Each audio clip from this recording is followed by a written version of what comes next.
Thank you Ellie. Ui, cay cái nó còn. Online vậy. Hả, thơm mốc à? Thơm mốc.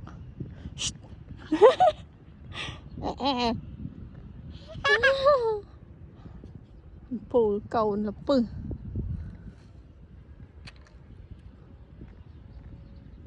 Cái mình lại bay trơn chắc hết mà. Ý cái nè.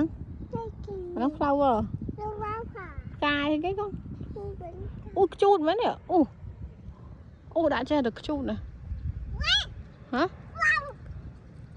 Ui cái chút đó liền.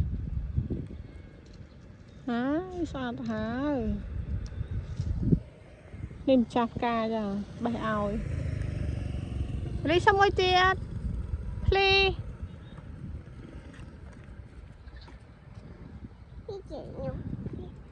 Thank you. Hey, mà ở lan số bùa.